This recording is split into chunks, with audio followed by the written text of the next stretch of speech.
औज़ु बिल्लाहि मिनश शैतानिर रजीम। बिस्मिल्लाहिर्रहमानिर रहीम।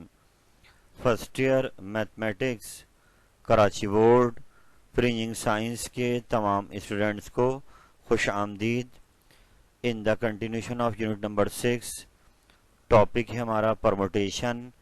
एक्सरसाइज नंबर 6.2 सॉल्व कराई जा रही थी और मैंने इससे पहले इसके दो लेक्चर्स 6.2 के डाल दिए थे।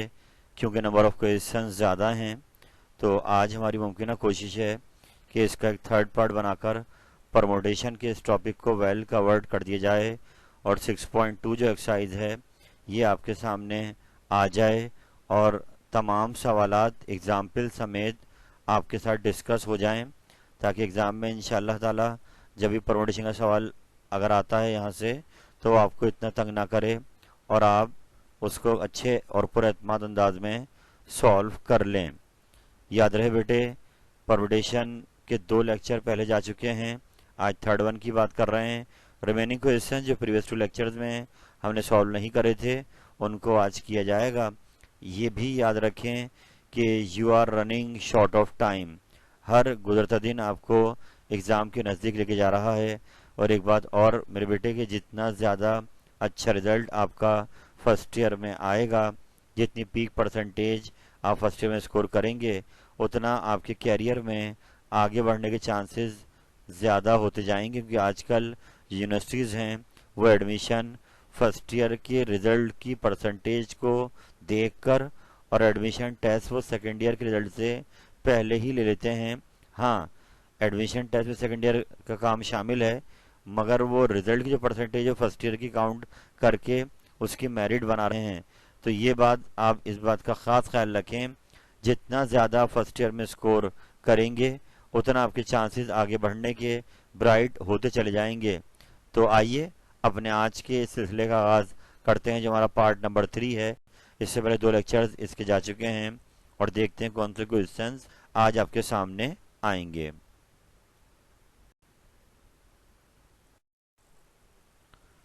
तो बेटा आज का पहला क्वेश्चन आपके सामने आ रहा है। जो प्रीवियस दो लेक्चर्स हमने आपसे शेयर किए हैं उसमें क्वेश्चन शामिल नहीं था और ये प्रूव डेट का सवाल है।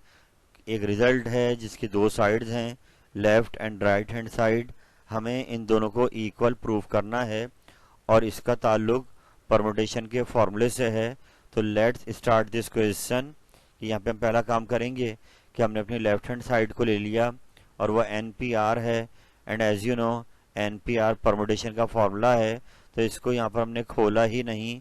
अब हमने यहाँ ले ली है राइट हैंड साइड, यानी अगर इसको आप खोल लेते तो N factorial upon N minus R factorial आ जाता, लेकिन हमने लेफ्ट साइड को ऐसे ही बंद रहने दिया है। हम राइट हैंड साइड को उठा रहे हैं और आखिर में उसको लेफ्ट साइड के इक्वल लाएंगे, तो ये सवाल आपका प्रूव हो जाएगा। तो लेफ्ट साइड को ऐसे ही छोड़ दिया गया। अब हम राइट हैंड साइड पर आए, N minus one P R plus R N minus one P R minus one. तो अब सबसे पहली बात तो ये कि यहाँ पर ये परमुटेशन का फॉर्मूला आ रहा है, N P R equal to N factorial upon N minus R factorial. इस फॉर्मूले को आपको याद रखना होगा कि ये इस क्वेश्चन में बार बार इस्तेमाल होना है। तो ये परमुटेशन का फॉर्मूला है। तो अब अगर आप यहाँ देखिए ऊपर राइट हैंड साइड पर, तो यहाँ दो टर्म्स आ रही हैं, N minus one P R अलग आ रहा है और उसके बाद आर के आगे N minus one P R minus one अलग आ रहा है। तो इट मीन्स परमुटेशन दो जगह पे आ रही है। तो ये फॉर्मूला जो आप देख रहे हैं दो जगह इस्तेमाल होगा, पहली टर्म में भी और दूसरी टर्म में भी। तो आइए पहले इसको फर्स्ट टर्म पे अरेंज करते हैं। अभी फॉर्मूला लगा नहीं रहे हैं स्टेप में, कि अगर हम पहली टर्म देखें तो वहाँ पे एन एन नहीं है बल्कि एन माइनस वन है। तो हम एन माइनस वन रखेंगे एन की जगह पर। तो हमने यहाँ पर एन को हटाया और एन माइनस वन रख दिया। आगे क्या आ रहा है फैक्टोरियल, और नीचे भी हम एन को हटा के क्या रख देंगे एन माइनस वन माइनस का आर फैक्टोरियल ऐसे ही आ गया। तो आई होप आप समझ गए होंगे कि हमने फर्स्ट टर्म के लिए N minus one P R का जो फॉर्मूला था वो बना लिया है, कि जहाँ जहाँ एन आ रहा था वहाँ क्या रख दिया एन माइनस वन रख दिया, ऊपर भी और नीचे भी। ऐसे अब हम सेकंड टर्म में एन भी चेंज हो रहा है और आर भी चेंज हो रहा है। एन आपका एन माइनस वन है और आपका आर माइनस वन है। तो अब जब यही फॉर्मूला जो परमुटेशन का है, जब हम सेकंड टर्म पे लगाने जा रहे हैं तो ऊपर तो एन माइनस वन आ गया, नीचे जहां n आना चाहिए वहां पर n-1 आ गया, माइनस फॉर्मूले की आ गई, और जहां r आना चाहिए वहां आ गया r-1।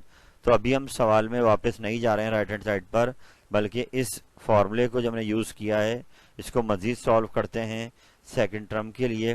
तो उसके लिए हमने ये माइनस साइन को खोला नीचे, तो साइन आगे की चेंज हो गई, -r+1। अब -1 से +1 क्या हो जाएगा, कैंसिल।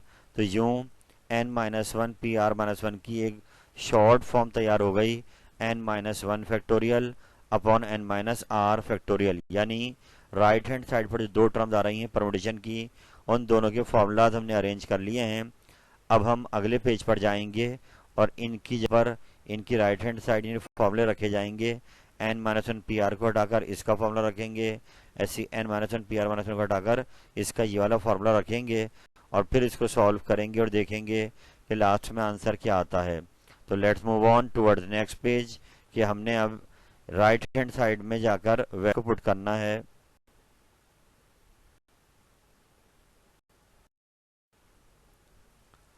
तो फिर जो राइट हैंड साइड मैंने यहाँ पर दोबारा रिपीट कर दी है ताकि आपको बार बार पेज पलट कर देखना ना पड़े।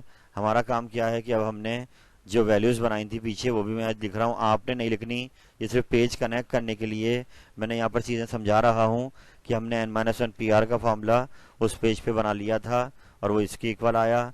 ऐसे ही हमने n-1 PR-1 का फॉर्मूला भी बना लिया था और वो इसके इक्वल आया था। तो अब ये तीनों स्टेप आपने नहीं लिखने, आप बस जो इसके नीचे काम होगा उससे काम कंटिन्यू करेंगे। तो अब हमने यहाँ पर आएंगे, राइट हैंड साइड में n-1 PR को हटाएंगे और उसका जो फॉर्मूला हमने बनाया था पिछले पेज पर वो उसकी जगह पे लाके रख दिया जाएगा, प्लस r, ये r ऐसे ही आया।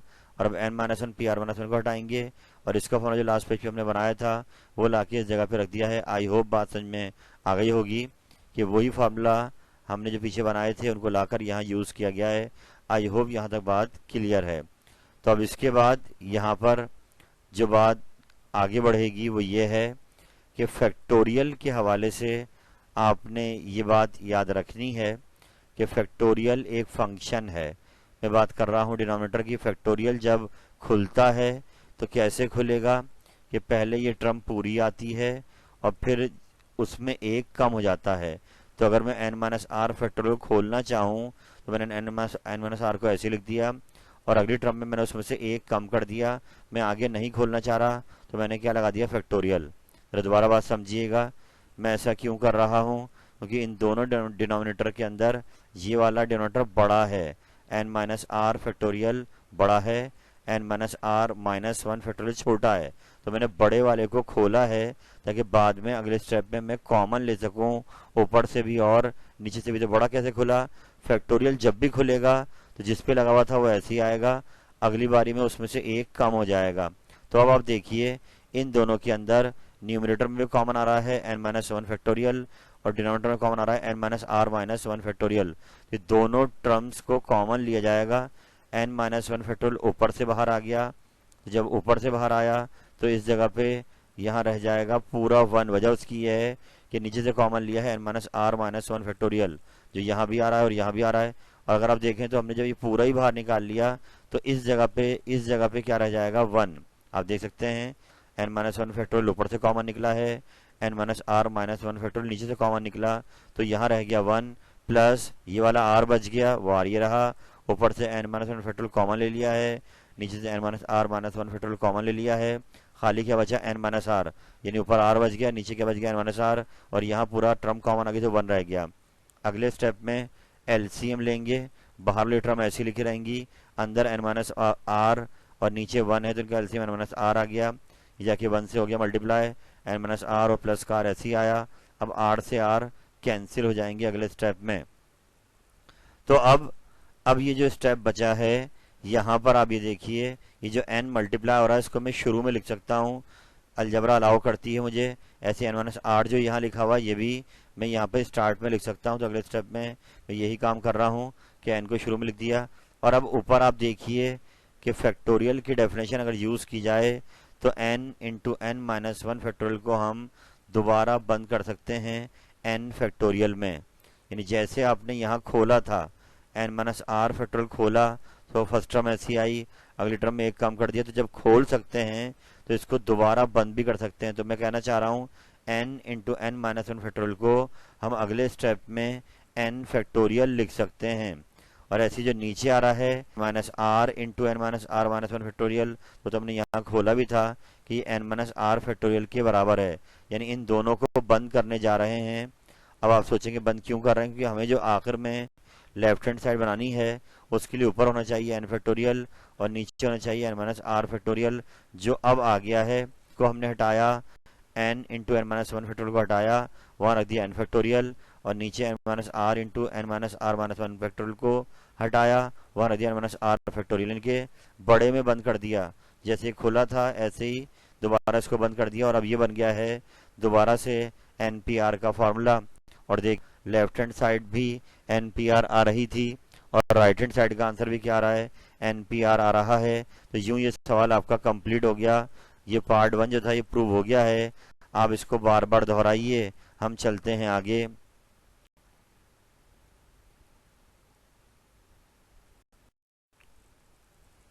तो आई बेटा इसी क्वेश्चन नंबर 9 के पार्ट 2 का आगाज किया जा रहा है। और आइए पार्ट 1 जैसे हमने किया वैसे इसका पार्ट 2 है कि हम यहाँ पर अपनी पहले लेफ्ट हैंड साइड को ले लेते हैं, तो है ही एन पी आर, इसको नहीं खोलते। अब हम राइट हैंड साइड पर आते हैं। राइट हैंड साइड में आ रहा है N into N minus one P R minus one, एक ही टर्म आ रही है परमुटेशन वाली। तो इसका जो फॉर्मूला हमने पढ़ा था एन पी आर वाला, वो अब इसके लिए अरेंज किया जाएगा कि एन यहाँ पर एन माइनस वन है और आर यहाँ पे आर माइनस वन है। तो हम अब फॉर्मूले को अरेंज करने जा रहे हैं N minus one P R minus one के लिए। तो ऊपर रख दिया एन माइनस वन एन को हटाकर, और नीचे भी रख दिया एन माइनस वन। और ये काम हमने प्रीवियस क्वेश्चन में भी किया था कि ये टर्म आ रही थी वहाँ पर, तो वहाँ बनाया गया था N minus one P R minus one के लिए एक फॉर्मूला। तो आगे बढ़ते हैं। वैल्यूज पुट कर दी गई, फिर माइनस साइन खुला, साइन चेंज हो गई, 1 से 1 हो गया कैंसिल, और यूं N minus one P R minus one जो यहाँ लिखा हुआ है इसकी वैल्यू बन गई N minus one factorial upon N minus R factorial. तो अब करना क्या है, अब हम राइट हैंड साइड में जाएंगे, एन लिखा रहेगा, ये जो टर्म आ रही है परमुटेशन वाली इसको हटाकर इसका जो फॉर्मूला अरेंज किया गया है ये वहाँ पर रखा जाएगा। तो आइए चलते हैं नेक्स्ट पेज पर।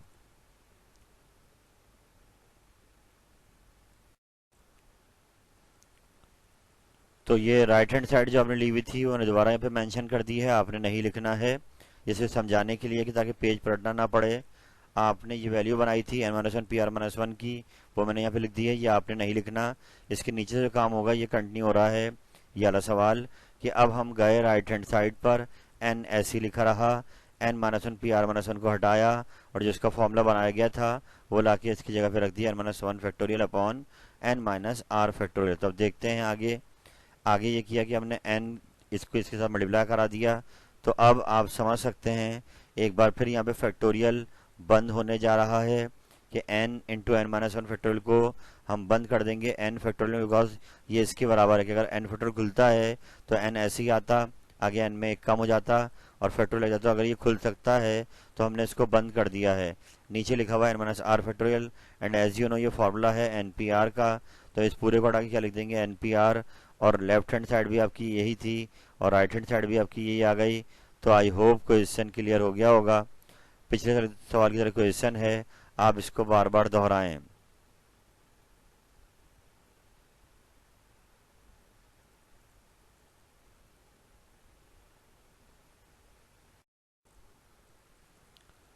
तो बड़ा काम को आगे बढ़ाते हैं। यहाँ पर ये जो एक्सरसाइज नंबर है 6.2 परमुटेशन की, अब इसका क्वेश्चन नंबर 14 आपके सामने आ रहा है। याद रहे इससे पहले जो मैंने वीडियो बनाई थी उसमें क्वेश्चन 13 जिसमें मैंने सर्कुलर परमुटेशन के लिए एक सवाल किया था कि एक राउंड टेबल के अराउंड आपको 8 पर्सन्स बिठाने थे, तो वहाँ उस सवाल में मैंने समझाया था कि सर्कुलर परमुटेशन अगर इस तरीके से आएगी तो आप वहाँ पर n माइनस वन फैक्टोरियल फार्मूले से परमुटेशन यानी वेज बनाएंगे। लेकिन यहाँ सवाल थोड़ा सा चेंज है। नंबर 14 के अंदर ये 7 कीज हैं जो कि आप सर्कुलर की रिंग के अंदर अरेंज करने के वेज मांगे जा रहे हैं, यानी 7 चाबियां हैं और उनको की चैन में जो रिंग बनी होती है उनमें हम कितने अंदाज से डाल सकते हैं, अरेंज कर सकते हैं, वो वेज हमसे मांगे जा रहे हैं। मगर यहाँ पर एक बात नोटिसेबल है कि वो जो सर्कल वाला सवाल था वो तो था राउंड टेबल के अराउंड बिठाने के लिए, लेकिन यहाँ जैसे ये सर्कुलर की रिंग है, ये की चैन है, ये कुछ भी आप समझ लें, तो यहाँ थोड़ा सा काम यूं हो जाएगा कि हमारे पास जो क्लॉकवाइज और एंटी क्लॉकवाइज अरेंजमेंट हैं वो अलहदा अलहदा नहीं हो सकती। उसकी वजह ये कि ये जो आपका रिंग है इसको हम फ्लिप कर सकते हैं। फ्लिप यानी घुमाना, ये बात मैं समझाता हूँ आपको। सबसे पहले 7 कीज हैं सर्कुलर रिंग के अंदर, तो कुछ इस टाइप की सिचुएशन है। तो मैं कहना चाह रहा हूँ कि जो आपका रिंग है इसको फ्लिप किया जा सकता है। फ्लिप से मुराद इसको घुमा दें, लेफ्ट साइड पे जो कीज हैं उनको राइट पे ले आएं, राइट वाले को लेफ्ट पे लेने, पूरा रिंग उल्टा कर दें। तो उससे ये होगा कि जो यहाँ स्टार्ट हो रहा था वो अब यहाँ पे एंड में आ जाएगा, और यहाँ एंड वाला वहाँ क्या आ जाएगा स्टार्ट में। यानी कि क्लॉकवाइज जाते हैं या एंटी क्लॉक जाते हैं, हम डिस्टिंग्विश नहीं कर पा रहे हैं। दोनों परमुटेशन हमारे को तकरीबन एक ही जैसी लग रही हैं। तो यहाँ लिखी हुई बात मैंने कि since the ring can be flipped, कि रिंग को फ्लिप कर देते हैं तो ये जो सीधे हाथ पर कीज है वो उल्टे हाथ पे आ जाएंगी, और इस तरीके से जो क्लॉकवाइज और एंटी क्लॉकवाइज अरेंजमेंट हैं वो आइडेंटिकल हो जाएंगे, यानी कि हम उनको अलग अलग नहीं कर पाएंगे कि हम किस तरफ से स्टार्ट ले रहे हैं।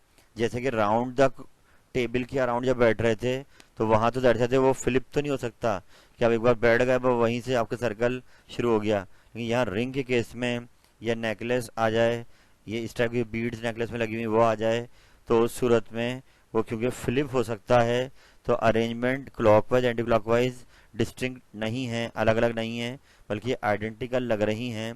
तो इस सूरत हाल में फॉर्मूला आपका चेंज हो जाएगा। यहाँ n-1 फैक्टोरियल के डिवाइड में क्या लगाना होगा 2। इस बात का रखें जब भी सर्कुलर की रिंग का सवाल आ जाए तो सर्कुलर परमुटेशन को डिवाइड करना है 2 से, n-1 फैक्टोरियल अपॉन 2। तो यहाँ 7 कीज हैं, n को लाके रखा गया 7, 7-1 क्या हो गया 6 हो गया, डिवाइड कराएंगे 6 फैक्टोरियल को 720 होता है, डिवाइड करा 2 तो 360 वेज हो गए जिसमें हम 7 कीज को अरेंज कर सकते हैं एक सर्कुलर रिंग के अंदर, क्योंकि वहां इस बात को मद्देनजर रखा गया है कि रिंग कैन बी फ्लिप्ड।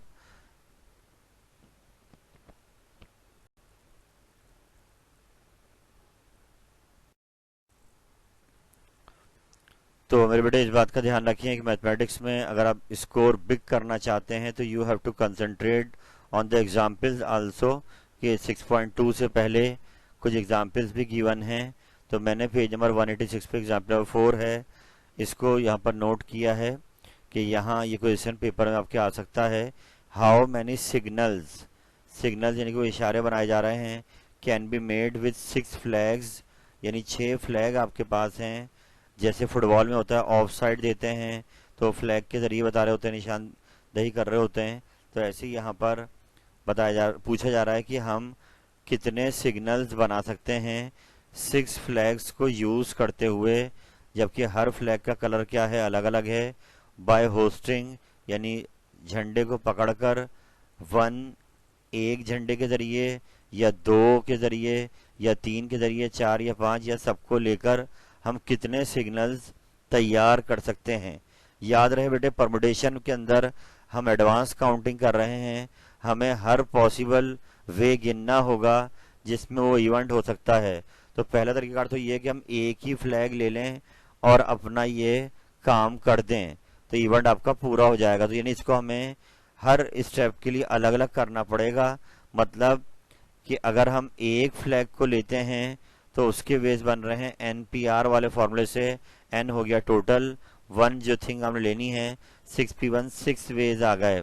यानी अगर एक फ्लैग को लिया जाए तो इस सूरत हाल में क्योंकि यहाँ पर 6 अलग अलग फ्लैग्स हैं डिफरेंट कलर्स के, तो एक फ्लैग वाला जो इवेंट है वो 6 बार हो सकता है। ऐसे ही जब 2 फ्लैग्स लिए जाएं तो n तो 6 है मगर r आपका 2 हो गया, 6p2 यानी कि ये आ रहा है 30, यानी 2 अलग अलग कलर के फ्लैग लेकर वो इवेंट आप 30 टाइम कर सकते हैं, कि 2 फ्लैग को होस्ट कर कर यूनिक 30 इवेंट बन सकते हैं। यहाँ पे अरेंज की वजह से इतने सारे वेज आ रहे हैं कि आगे पीछे अगर होगा तो वो एक नया इवेंट हो जाएगा। यानी फ्लैग अगर आगे पीछे पोजीशन चेंज करेगा तो परमुटेशन में वो न्यू इवेंट हो जाता है। तो अब अगर 3 फ्लैग ले लिए जाएं और उनसे जो है सिग्नल बनाए जाएं तो 6p3 हो जाएगा 120, ऐसी 4 के लिए 6p4 हो जाएगा 360, 5 के लिए 720 हो जाएगा। और अगर सारे फ्लैग ले लेते हैं तो उसमें भी 720 ही आंसर आ रहा है, यानी 6p5 भी 720 है और 6p6 भी 720। इससे मुराद ये है कि अगर आप सवाल को समझें, एक झंडा ले लेंगे तब भी आपके सिग्नल बन जाएंगे, दो ले लेंगे तो इतने बन जाएंगे 30, तीन लेंगे तो 30, तीन लेंगे तो आपके पास 120 बन जाएंगे, चार लेंगे तो 360 बन जाएंगे, पाँच लेंगे तो 720 बन जाएंगे, और छः लेंगे यानी कि सारे सारे 720 और बन जाएंगे। यानी कि ऊपर जो इवेंट डिस्कस हुए सब में इवेंट कंप्लीट हो गया है, सिग्नल तैयार हो गए हैं। तो हम आखिर में इन तमाम को प्लस कर देंगे ताकि टोटल नंबर आ जाएं जो ये हमसे मांग रहा है। तो वो आंसर आ गया है 1956 सिग्नल्स, जो कि इन तमाम वेज को प्लस करने पर आए हैं। याद रहे हम प्लस वहां करते हैं जहां इवेंट पूरा हो जाता है। तो इतने सिग्नल्स हम बना सकते हैं इन 6 फ्लैग में से, बैक वक्त सबको 2 3 4 5 करके इस्तेमाल करके। हम चलते हैं आगे।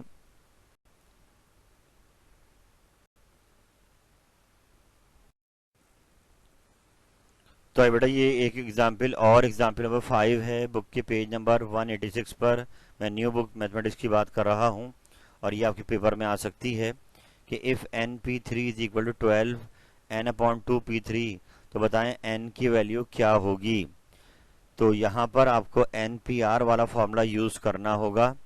सबसे पहले अपने गिवन लिखा N P three equal to 12 N upon 2p3, और अब वो जो एन पी आर वाला फॉर्मूला है वो याद आ गया होगा, परमुटेशन की एक्सरसाइज है, यही फार्मूला बार बार लगना है। तो N P R equal to N factorial upon N minus R factorial. तो ये फार्मूला लेफ्ट पे भी लगना है और ये फार्मूला राइट पे भी। लेफ्ट पर तो एन एन है और आर आपका 3 है, राइट पर एन की जगह पे एन अपॉन 2 आ रहा है और आर आपका 3 है। तो आइए हम इस फार्मूले को दोनों साइड पे लगाते हैं। तो ये लेफ्ट साइड तो बन गई N factorial upon N minus 3 factorial, ये 12 ऐसे ही आ गया, यहाँ एन अपॉन 2 फैक्टोरियल हो गया upon N upon 2 minus 3 factorial, यानी कि दोनों साइड पर हमने एन पी आर वाला फॉर्मूला इस्तेमाल कर दिया है। Now let's move on. Factorial के हवाले से आपको इन्फॉर्मेशन पता है कि फैक्टोरियल खुलता है, जब ये हटता है तो ऐसे ही आता है एन, फिर एक कम कर देंगे, दो कम कर देंगे, तीन, तो डिनोमिनेटर में आ रहा है एन माइनस 3 फैक्टोरियल, तो इसलिए हम इसको एन माइनस 3 फैक्टोरियल तक खोलेंगे। एन फैक्टोरियल बराबर है इस वैल्यू के। ऐसे हम सीधे हाथ पर आते हैं, वहाँ 12 और वहाँ भी डिवाइड में 3 आ रहा है तो एन अपॉन 2 फैक्टोरियल खोला जाएगा। पहले ये ऐसे आया, फिर एक कम, दो कम, तीन कम, और वहाँ लगा दिया फैक्टोरियल। इसका फायदा क्या होगा, दोनों फैक्टोरियल टर्म जो हैं ऊपर नीचे से क्या हो जाएंगी, कैंसिल। तो ये हो गई कैंसिल, जो बाकी ब्रैकेट बच गया उनको ऐसे लिख दिया गया, N minus three N minus three से कट गया, एन अपॉन 2 माइनस 3 इससे कट गया, तो N N minus 1 N minus 2 रह गए, सीधे हाथ पे 12 और ऊपर रह गया N upon 2 N upon 2 minus 1 N upon 2 minus 2। इसके बाद अगले स्टेप में एन आ गया और ये ब्रैकेट्स को मल्टीप्लाई करना है। एन को एन से कर दिया, N square minus 2n minus N plus 2, brackets हो रहे मल्टीप्लाई, सीधे हाथ पे 2 से 12 कट गया, 6 रह गया एन, और अंदर हमने ले लिया एलसीएम, 2 1 2 2 2 4, एलसीएम ले लिया गया है। आई होप यहाँ तक स्टेप क्लियर हो गया होगा। चलते हैं आगे।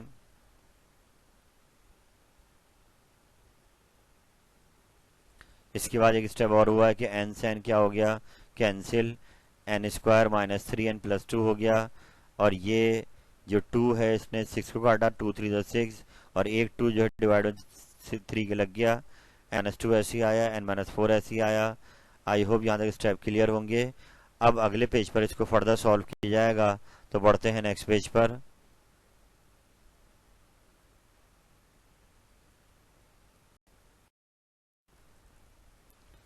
थोड़ा इस पेज पे मैंने ये स्टेप जो है आपका दोबारा रिकॉल कर दिया है, जहां से हम सवाल को लास्ट पेज पे छोड़ के आए थे। वो स्टेप मैंने यहाँ लिखा हुआ है, ये आपने नहीं लिखना है। इसके नीचे से आप काम देखेंगे कि अगले स्टेप में क्या हुआ कि 2 इधर आके क्या हो गया, multiply, 2 N square minus 6 N plus 4, ये 3 बाहर लिखा रहा, ये दोनों ब्रैकेट आपस में क्या होगा, मल्टीप्लाई। इसके बाद ये लेफ्ट साइड ऐसी आ गई, इसको -4 -2 -6, 3 को अंदर जाके मल्टीप्लाई करा दिया, 3n square minus 18n plus 24, और अब ये इक्वेशन बनने वाली है क्वाड्रेटिक इक्वेशन एन की फॉर्म में। तो 3n² माइनस 18 प्लस 24 तो ऐसे ही आया। इन तीनों को उठा के राइट पे ले आएंगे तो इनकी साइन क्या हो गई, सबकी चेंज हो गई। अब n² में n² ऐड करा दिया, 3n² एंड 2n² गया तो n² बचा, माइनस का 18 प्लस का 6 माइनस 12 बचा, 24 माइनस 4 20 बच गया। अब इसकी मिड टर्म ब्रेक हो रही है, 2 10 20 माइनस 2 माइनस 10।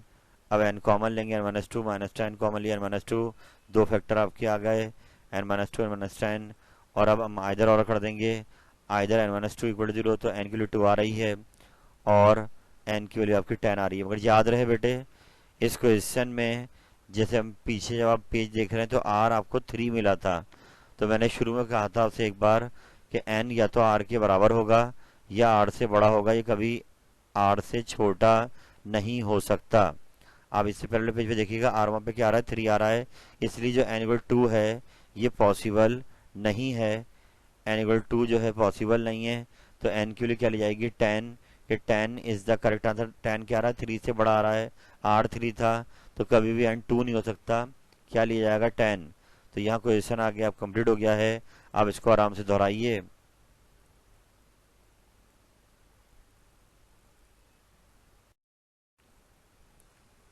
तो बड़ा एग्जाम्पल कवर की जा रही है 6.2 से पहले, तो एग्जाम्पल नंबर 2 है पेज नंबर 187 पर। तो ये बड़ी आसान सी, लेकिन वही बात आ गई कि आप एग्जाम में फंस सकते हैं अगर आपने वो सवाल देखा हुआ ना हो। इसलिए मेरी कोशिश ये है कि आपको वो क्वेश्चंस भी दिखा दें जो आउटसाइड चांस इनका हो, आ सकते हो एग्जाम में, तो एग्जाम्पल्स भी एग्जाम में आ जाती हैं। तो आए सवाल को पढ़ते हैं।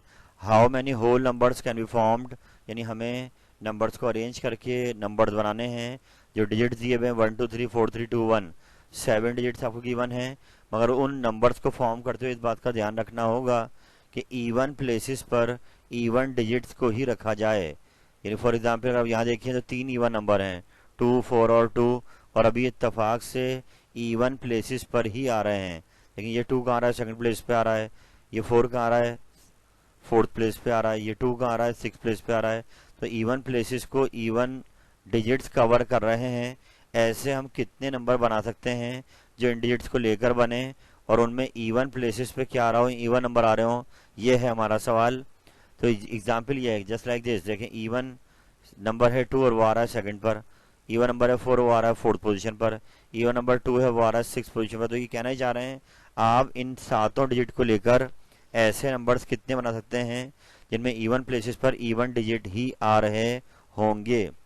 तो इसके लिए हमने अपने डिजिट्स को लिया 1 2 3 4 3 2 1, और अब इसमें आप देख सकते हैं टोटल 7 डिजिट्स हैं और इवन डिजिट्स 3 हैं, 2 4 और 2, 3 इवन है और बाकी सारे क्या हैं, ऑड, यानी 4 क्या होगा, ऑड 1 3 3 1।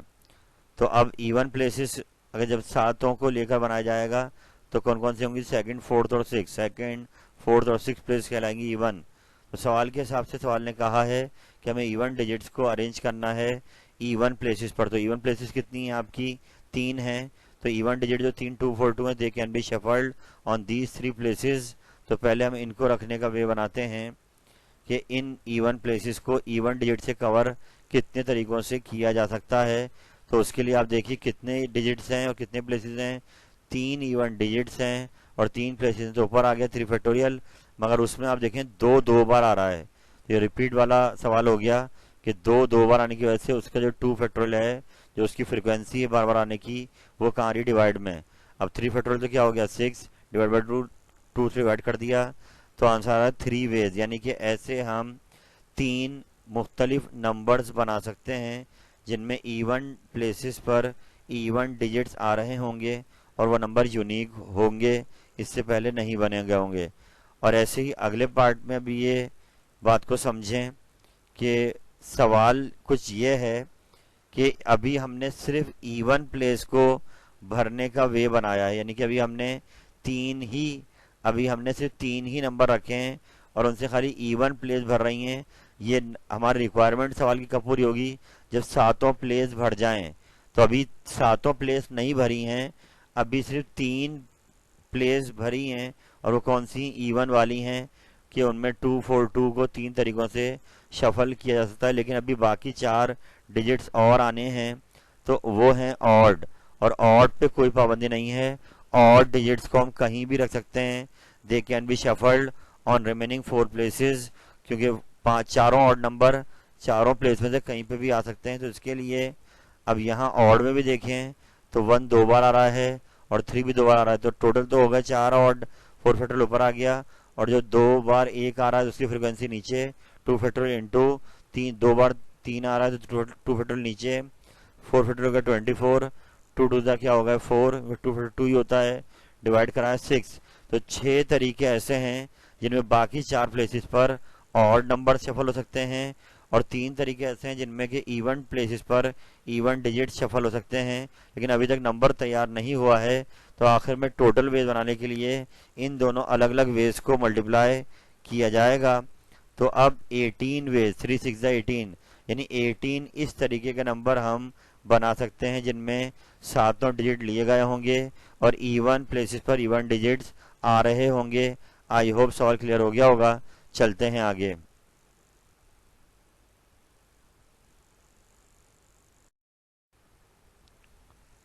तो बेटा ये भी एग्जाम्पल नंबर 3 है आपके टेक्स्ट बुक में, जो न्यू बुक चेंज हुई है 6.2 से पहले, पेज नंबर 188 पे एग्जाम्पल गिवन है। आइए सवाल को पढ़ते हैं। सवाल कहा जा रहा है कि एक कॉइन को टॉस किया जा रहा है तकरीबन 9 टाइम्स, 9 बार कॉइन को टॉस किया जाएगा। तो 9 डिफरेंट टाइम हमें आउटकम देखने होंगे कि रिजल्ट क्या आया, हेड आया या टेल आया। तो 9 बार कॉइन टॉस हुआ और आगे अब ये क्या मांग रहा है, ऐसे कितने वेज मुमकिन हैं जब 5 बार हेड आ गया हो और 4 बार टेल आ गया हो। बात को समझें कि हर बार जब कॉइन टॉस करेंगे तो हेड भी आ सकता है और टेल भी आ सकता है, लेकिन हमें खाली उन इवेंट के वेज मांगे जा रहे हैं जब 5 बार हेड आया और 4 बार टेल। याद रहे इनमें अरेंजमेंट की वजह से ये परमिटेड वैल्यू जो है चेंज हो जाती है। जैसे 5 हेड हैं तो हेड के बाद टेल आ जाए, या पांचों हेड एक साथ आ जाएं, चारों टेल एक साथ आ जाएं, तो 9 बार कॉइन टॉस किया गया। तो हम कितने तरीकों से 5 बार हेड और 4 बार टेल ला सकते हैं वो वेज गिनने हैं। यानी कि 9 टॉसेस में से हमें 5 बार हेड चाहिए, 4 बार टेल चाहिए। तो इसके लिए बिल्कुल रिपीट होगा इसके अंदर, यानी हेड भी 2 बार आ सकता है, टेल भी। तो इसलिए यहाँ पर इस बात को हमने वही वाला फॉर्मूला लगाना है, रिपीट वाला, कि टोटल कितने हैं, 9 टाइम हो रहा है कॉइन टॉस, 9 फैक्टर ऊपर आ गया, और उनमें जो आंसर आएंगे वो या तो हेड आ रहे हैं या टेल। मगर 5 बार हेड मांगा जा रहा है तो 5 बार उसकी फ्रिक्वेंसी आ गई, 4 बार टेल मांगा जा रहा है उसकी फ्रिक्वेंसी आ गई।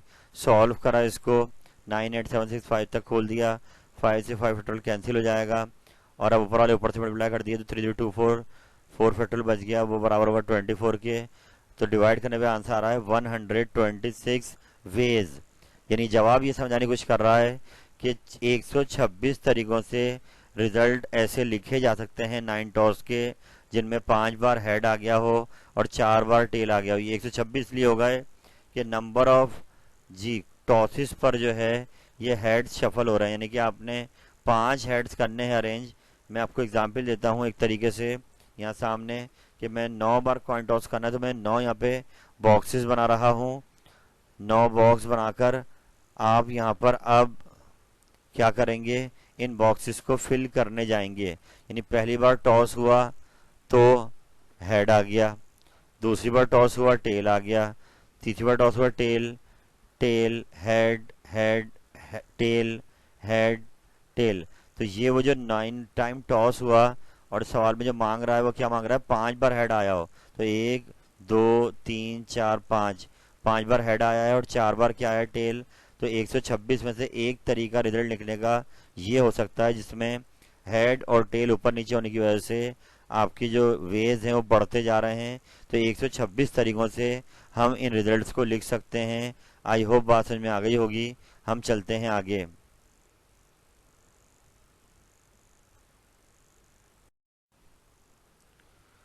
तो ये बड़ी आसान सी एग्जाम्पल नंबर 1 है ऑन पेज नंबर 190 पर, 190 पेज पर 6.2 से पहले एग्जाम्पल है। आइए देखते हैं, बड़ी आसान सी, कि 9 कॉम्पिटिटर हैं जो कि एक रेस में से ले रहे हैं, इसमें 3 प्राइजेस मिल सकते हैं या मिलेंगे। तो कितने तरीकों से ये प्राइजेस दिए जा सकते हैं, सवाल इस पर आ गया है। भाई 9 कॉम्पिटिटर हैं, जिन 9 लड़के अगर हैं और 3 इनामात हैं, तो जाहिर सी बात है ये तो बहुत सारे वेज बन सकते हैं। कभी कोई लड़का रह जाए, कभी कोई लड़का रह जाए। 3 को इनाम देना है खाली 9 में से, तो 9 के 9 नाम अलग अलग हैं लड़कों के। ये प्राइजेस जो हैं ये भी आपके पास डिफरेंट हैं, तो ये बहुत सारी इवेंट बन सकते हैं। तो इसका हल हमने ये निकाला कि 9 कॉम्पिटिटर हैं और 3 प्राइजेस हैं, तो 9 एन हो जाएगा 9 और आर हो जाएगा 3 के। 9 में से 3 लड़के ऐसे लेने हैं जिनको प्राइज दे दिया जाएगा। तो अब इसको सॉल्व कर लेते हैं। नंबर ऑफ वेज क्या बनेंगे 9p3। सॉल्व करके क्या आंसर आ रहा है, ये आंसर आ गया आपका 504। यानी कि मैंने इसको फॉर्मूले से सॉल्व करा है कि 9 फॉर्मूला लगा दिया 9 फैक्टोरियल पर 9 - 3 फैक्टोरियल, फिर नीचे 6 आ गया और फिर 9 को 6 तक खोला ताकि 6 कट जाए, इन तीनों कर दिया मल्टीप्लाई, तो 504 वेज 504 तरीके हो सकते हैं उन 3 लड़कों को शॉर्टलिस्ट करने के जिनको हमने प्राइजेस देने हैं। टोटल लड़के 9 अगर हैं तो।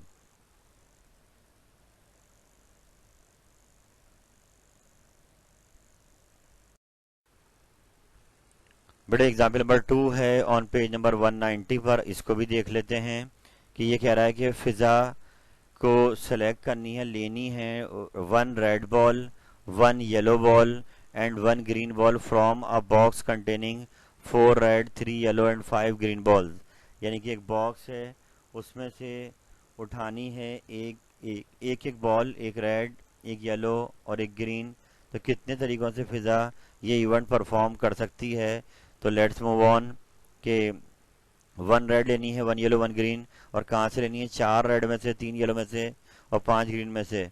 तो इसके लिए हम यहाँ पर नंबर ऑफ वेज जब बनाएंगे तो 4 रेड हैं, कोई एक लेनी है, तो 4 ऑप्शन किसके लिए होगा रेड के लिए, तो 4p1 हो गया रेड का। लेकिन इवेंट पूरा नहीं हुआ, लेनी तो एक रेड बॉल है मगर इवेंट पूरा नहीं हुआ जब तक येलो बॉल ना लें एक और।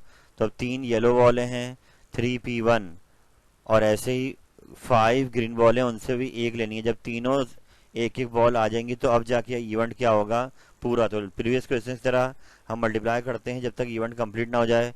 तो 4p1 4 होता है, 3p1 3 होता है, 5p1 5 हो, ये डायरेक्ट कैलकुलेटर से हम निकाल सकते हैं।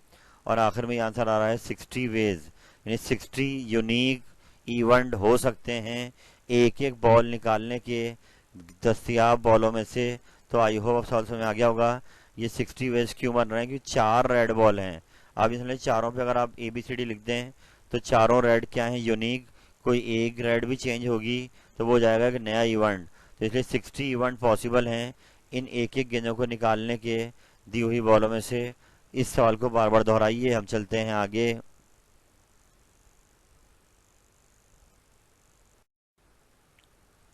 बड़े एग्जाम्पल नंबर 3 है पेज नंबर 190 पर। 6.2 से पहले वी आर जस्ट देयर हम फिनिश कर रहे हैं।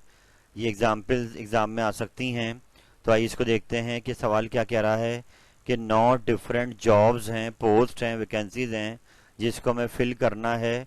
और फिल करते वक्त 9 की कैटेगरी बनाई गई हैं। 5 वैकेंसीज जो हैं पोस्ट ग्रेजुएट के लिए हैं, 3 ग्रेजुएट के लिए हैं और एक पोस्ट ऐसी है जिसमें पोस्ट ग्रेजुएट या ग्रेजुएट कोई भी अप्लाई कर सकता है, ले लिया जाएगा। तो अब सिचुएशन ये है कि इन तमाम जॉब पर आने के लिए 8 पोस्ट ग्रेजुएट ने अप्लाई किया है और 6 ग्रेजुएट ने अप्लाई करा है। सवाल ये कि ये इवेंट यानी ये जॉब्स की जो वैकेंसीज हैं कितने तरीकों से फिल हो सकती हैं, ये जॉब कितने तरीकों से फिल की जा सकती हैं, इस पे सवाल आ गया है। तो आराम आराम से चलते हैं लेकर बात को। सबसे पहले अभी देखिए सवाल ऊपर लिखा हुआ है 5 पोस्ट हैं पोस्ट ग्रेजुएट के लिए, यहाँ लिखा हुआ है देखें 5 पोस्ट हैं पोस्ट ग्रेजुएट के लिए जिसके लिए अप्लाई कर रहे हैं 8 पोस्ट ग्रेजुएट, यानी 8 पोस्ट ग्रेजुएट अप्लाई करेंगे, 5 सीटें वहां पर हैं पोस्ट ग्रेजुएट के लिए। तो इसको कितने तरीकों से हो सकता है 8p5 n हो गया 8, लेने कितने 5, तो 8p5 6720 वेज। इस तरीके से पोस्ट ग्रेजुएट की जो 5 सीटें वो फिल हो सकती हैं इतने वेज से, मगर अभी इवेंट पूरा नहीं हुआ।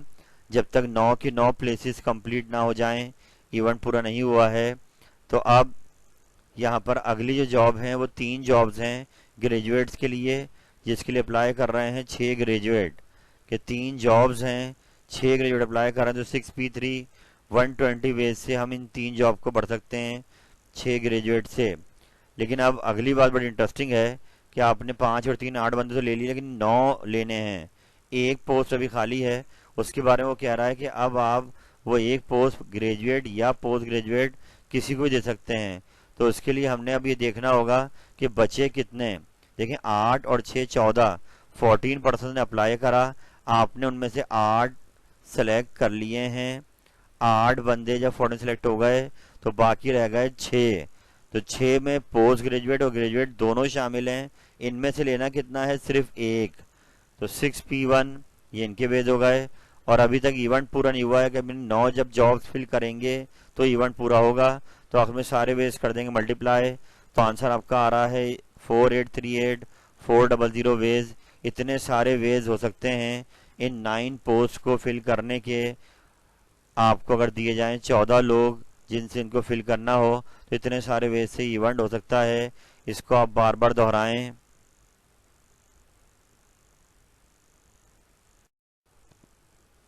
मेरे बेटे आज के पैकेज का लास्ट क्वेश्चन आपके सामने आ रहा है। ये 6.2 एक्सरसाइज का क्वेश्चन नंबर 7 है। एक कॉइन को टॉस किया जा रहा है 3 बार और हमसे पूछ रहा है कि how many outcomes are possible, कितने आउटकम हो सकते हैं, find by fundamental principle and illustrate using tree diagram. तो बिल्कुल परेशान ना हो, एग्जाम में आ सकता है सवाल, तो मैंने यहाँ कवर किया है। एक कॉइन को 3 बार टॉस किया जा रहा है, पॉसिबल आउटकम्स कितने होंगे ये आप पहले देख चुके हैं प्रोबेबिलिटी वाले क्वेश्चंस के अंदर भी।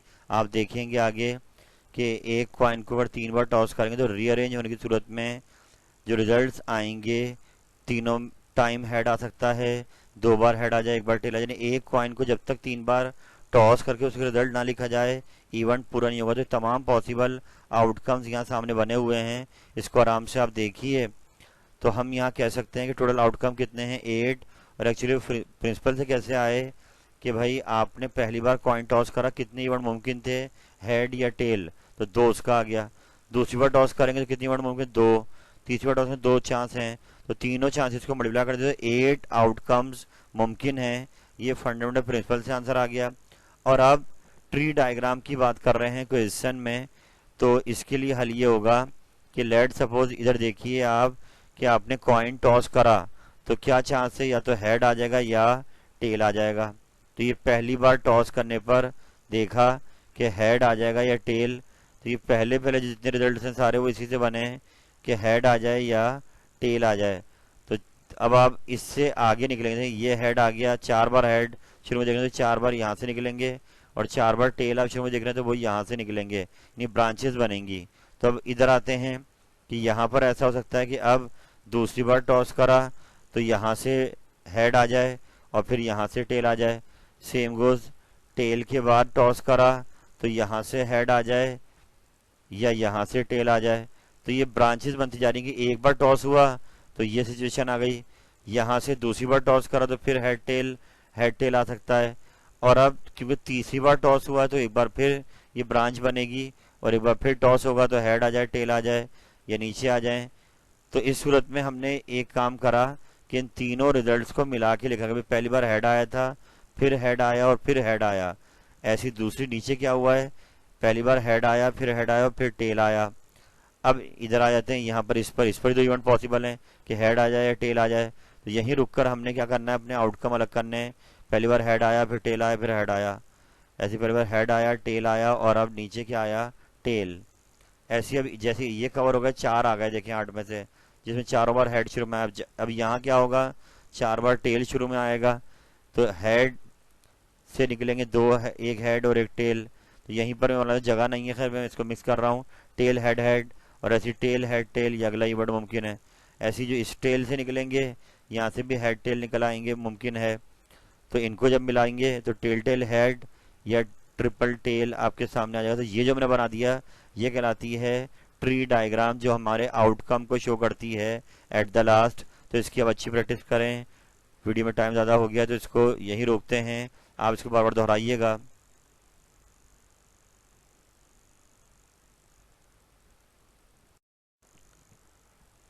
अल्हम्दुलिल्लाह रब्बिल आलमीन। मेरे बेटे permutation from new book first year mathematics unit number 6 exercise number 6.2।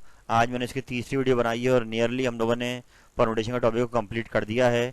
मैं इस वीडियो के डिस्क्रिप्शन के लिंक में जो प्रीवियस 2 लेक्चर्स हैं उनके लिंक भी शेयर कर दूंगा, ताकि आप उनको भी देख लें। तो यूँ 6.2 हमारी कंप्लीट हो जाएगी तकरीबन। अब कुछ सवाल अगर छोड़ दिए गए होंगे तो उसको आप टेंशन ना लें, और बाद में देखेंगे। इसके बाद इंशाअल्लाह ताला मेरी नेक्स्ट वीडियो होगी कॉम्बिनेशन से मुतालिक, जो हम 6.3 सॉल्व करेंगे न्यू बुक की। तो आपसे यही रिक्वेस्ट कि आप इस पैकेज से अगर भरपूर फ़ायदा उठाना चाहते हैं तो एक एक क्वेश्चन को रोक रोक कर कॉपी में लिखें, बार बार दोहराएं और अपने कॉन्सेप्ट परमुटेशन के अच्छे करें। इंशाअल्लाह ताला इस सेशन में ये आपको बहुत आसानी करेगा ये पैकेज। और अल्लाह ताला से यही दुआ कि अल्लाह के कदमों को मजबूती अता फरमाए और आपके लिए इस पूरे सेशन में आसानियाँ करे। इस उम्मीद के साथ कि पैकेज आपके लिए बहुत कारगर साबित होगा। आज के लिए इतना ही रखते हैं। अल्लाह ताला आपका हामी नासिर हो। फ़ी अमानिल्लाह। अल्लाह हाफिज़।